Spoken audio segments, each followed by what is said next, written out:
Halo, perkenalkan saya Ahmad Amirul Subhan. Saat ini saya menjabat sebagai perencana ahli pertama di Sekretariat Deputi Bidang Transformasi Digital Pemerintah Kementerian Pan-RB. Saya juga peserta Latsar Angkatan 12 tahun 2025. Bekerja di Kementerian Pan-RB. Sebagian orang atau ASN pasti tahu apa itu Kementerian Pan-RB.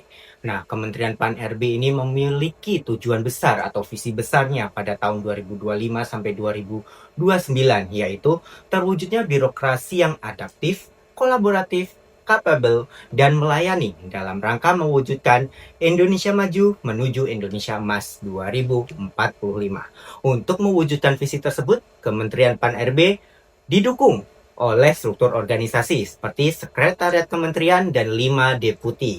Saya pribadi ditempatkan di Deputi Transformasi Digital Pemerintah. Deputi Transformasi Digital Pemerintah merupakan kedeputian baru yang baru terbentuk tahun 2025 ini. Nah, Deputi Transformasi Digital Pemerintah memiliki tugas penting, yaitu untuk mewujudkan prioritas nasional ketujuh tentang reformasi birokrasi. Apa itu? Ya, transformasi digital, terutama pemerintah digital. Nah, sebagai seorang perencana, tugas apa yang saya lakukan sehari-hari? Nah, beberapa tugas yang pernah saya lakukan itu seperti menyiapkan data dan dokumen pendukung lain, seperti data penyusunan dokumen perencanaan dan penganggaran. Saya telah melaksanakan rencana penarikan dana untuk triwulan 3, yaitu bulan Juli, Agustus, September. Saya telah menyusun kerangka acuan kerja dan rencana anggaran biaya untuk tahun 2025 dan tahun 2026. Saya juga telah mengikuti proses revisi anggaran tahun 2025. Saya juga telah mengusulkan usulan anggaran biaya tambahan tahun 2026. Pekerjaan saya tidak terlepas dari proses perencanaan dan penganggaran. Namun, di sisi lain, saya juga aktif mengikuti pelatihan-pelatihan perencanaan. Nah, saya sebagai seorang perencana, saya membantu menghadirkan layanan perencanaan dan penganggaran di Sekretariat Deputi Transformasi Digital Pemerintah. Saya memastikan rencana anggaran sesuai dengan yang direncanakan. Realisasi juga harus mencapai lebih dari 95%.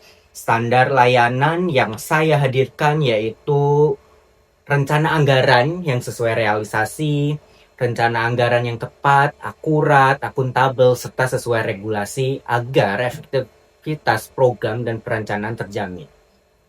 Semua tugas tersebut tentu tidak berdiri sendiri, tapi berkontribusi pada tujuan besar instansi, yaitu Kementerian Pan-RB.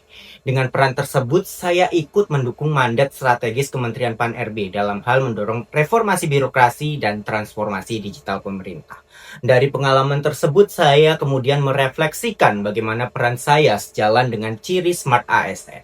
Saya berusaha menerapkan Smart ASN, yaitu berorientasi pelayanan, kompeten melalui pelatihan dan workshop perencana, adaptif memanfaatkan teknologi informasi yang ada seperti aplikasi Sakti, Simona, Smart Menpan dan sebagainya, dan membangun jejaring kolaborasi terutama dengan Biro MKKS dan Bappenas sebagai mitra Kementerian Pan-RB. Namun, tentu saja dalam pelaksanaan tugas masih ada hal-hal yang perlu saya tingkatkan, yaitu saya perlu memperdalam literasi digital, mengikuti pelatihan dan workshop perencana, meningkatkan kemampuan bahasa asing, dan tentu menjalin kolaborasi dan memperkaya ilmu perencanaan. Sebagai langkah awal, ada hal-hal sederhana yang saya lakukan, yaitu saya selalu berkoordinasi dengan kepala bagian sinkronisasi program dan anggaran setiap paginya untuk melaporkan perencanaan dan realisasi anggaran. Saya menyusun KAK dan RAB yang detail, akurat, dan sesuai perencanaan, serta saya mengoptimalkan proses koordinasi antara Sekre Deputi TDP dengan Biro MKKS. Hal ini agar perencanaan dapat efisien dan berdampak nyata. Semoga kontribusi nyata yang telah saya berikan dapat memberikan dampak juga untuk mewujudkan tujuan besar instansi, yaitu Kementerian Pan-RB. Terima kasih.